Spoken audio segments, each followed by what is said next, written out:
Hey, what's going on, everybody? It's Thursday, February 17th. Steel nerves. Steel nerves are required.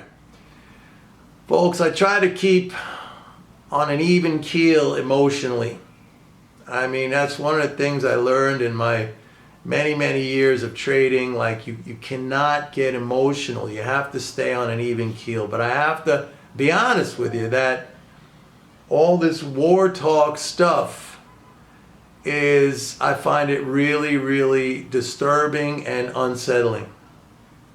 And stressful, man. I'm getting stressed out at just listening to this stuff. I mean, another episode today, the United States, Secretary of State Antony Blinken at the United Nations made all these accusations and allegations against Russia, very inflammatory, I would even say hyperbolic rhetoric.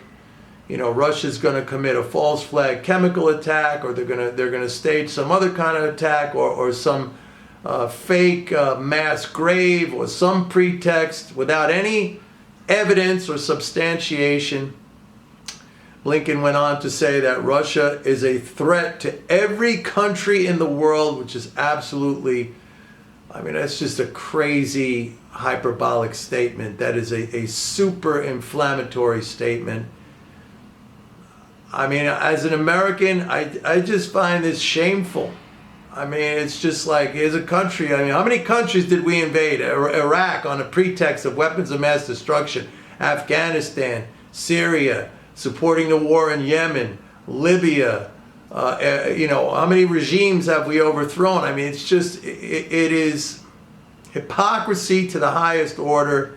But now we're dealing with two superpowers, and I personally find it very disturbing. Now, if I would, unfortunately, let me say that the backdrop to all this, if you want me to talk about economics, if you want me to talk about the markets, the backdrop to all this, at least economically, is that things are really good.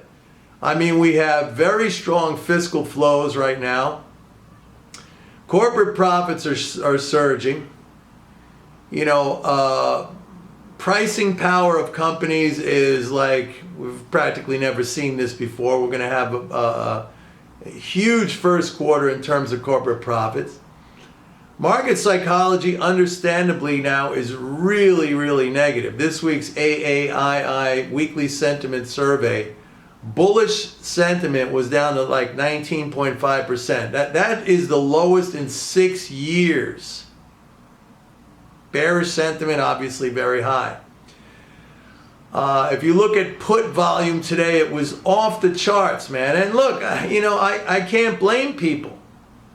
I mean, 2 days ago, it was reported that Russia was pulling back some units from the border, and there was a relief, like the market started to rally. And I said in a video, I told you guys, don't trust this report, not because necessarily I don't trust what the Russians are doing, but I said the U.S., the Biden administration is going to come out and is going to, you know, heap skepticism on that.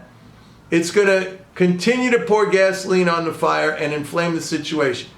And, you know, where is Ukraine in all this in terms of, are they asking, begging, pleading for help? No, you got Zelensky over there who's literally telling everybody to calm down. He's literally has publicly admonished the United States and Britain, the West, let's say the collective West, to just stop the inflammatory rhetoric. He made a joke about the invasion on the 16th of February, which never happened. I mean, I'm stressed out, man. I am stressed out. I mean, these headlines, not the headlines, I mean, the statements by the administration. I mean, it is, I have to say this, you know, I give a lot of restraint to Russia at this point for kind of, you know, standing pat. I mean, after taking all these accusations and allegations, yeah, they have troops in their own territory near the border of Ukraine. Russian troops are about, from what I've been reading, they're about 100K, about 60 miles from the border. You have the Ukrainian army about 10K from the border of the Donbass region. This is the problem, and I don't know if I mentioned this in my prior video, but if the Ukrainian army actually does move into Donbass, we're talking about 6 miles. I mean, they could be in these cities, you know, Lugansk and all these other places in very short order. The Russian military would have to travel 60 miles. I mean, that gives a lot of time for the Ukrainian military to seize these cities, and then you're going to get into a situation of urban warfare, and it's going to be a freaking disaster. Who knows if NATO's going to get involved? I mean, it's just, you got to realize this is very, very serious. It's a distraction for me because I want to bring you information about the market. I want to bring you information about the economy. And again, absent all this stuff, I mean, I'd be pounding the table right now about how this thing is going to go higher. Like, you have to buy this thing. I mean, we haven't seen conditions like this in a long time, where extreme negative sentiment, booming profits, very strong fiscal. I mean, this is a classic combination of factors that would be like so bullish for the market. But we got this other thing going on, and it's, oh man, bums me out, man. It really bums me out.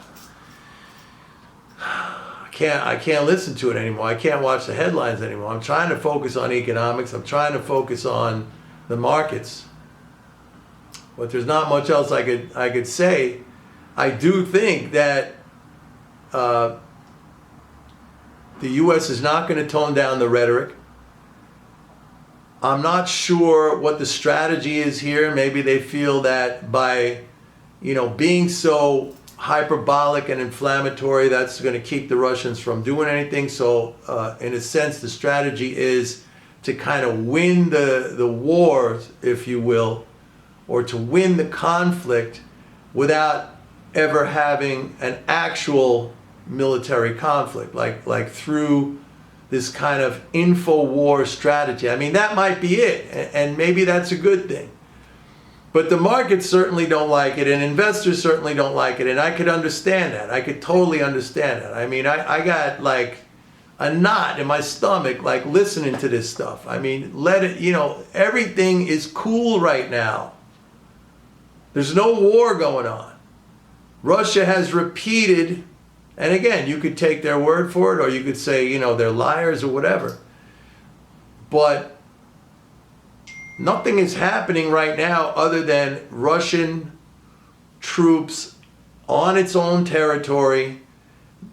Diplomacy is happening at the same time, but you got all this inflammatory, hyperbolic rhetoric. And again, it's just getting people really scared. So under these conditions, it's hard to tell you, look, this is a buying opportunity. But I'm going to have to say that. I don't think there's going to be a war. I don't believe what Anthony Blinken is saying. I believe that is being manufactured and put out there as a means to thwart a possible Russian invasion, if you want to call it that, into eastern Ukraine. I'm saying that's a strategy, that's a tactic right now they're using. So I'm trying to look beyond that. And beyond that is a very, very rosy scenario. Very rosy scenario. But it's hard to get past the headlines. I have to be honest. It's freaking me out. And you don't know, there could be a miscalculation on one, you know, somebody gets really pissed off at something, or they push it too far. And, you know, it's on. And then when it's on, it's like, we don't know where this goes. We don't know where this goes. And it has the potential to be very, very dangerous. Very dangerous. I mean, Putin said, hey, we can't win a war against NATO. which alludes to the only option we have for self-preservation are nukes. And we don't want that to happen. We don't want that to happen. Look, this is not a political channel. I never intended it to be a political channel. This is supposed to be about economics. It's supposed to be about MMT. And I'm going to try to stick on that. But again, this whole thing is very, very disturbing to me. I got to be honest. It bothers me. And were it not for this, we have very bullish conditions right now. Very bullish conditions. And I have to go with what I said yesterday about, buying into panic, buying into fear, going against the crowd. That is a tried and true, it's not even a strategy. It's logic. Okay? When everybody believes a certain thing, the markets tend to reflect that belief in its pricing, in its value. And what's overlooked could be things of of another nature, of something, completely opposite. In this case, what's being overlooked, I think, are booming corporate profits, strong fiscal, strong levels of consumption and personal spending. I mean, this kind of stuff. So I got to go with that, folks. I got to go with that. And but I understand it takes steel nerves, man. Steel nerves. I've been in this game a long time.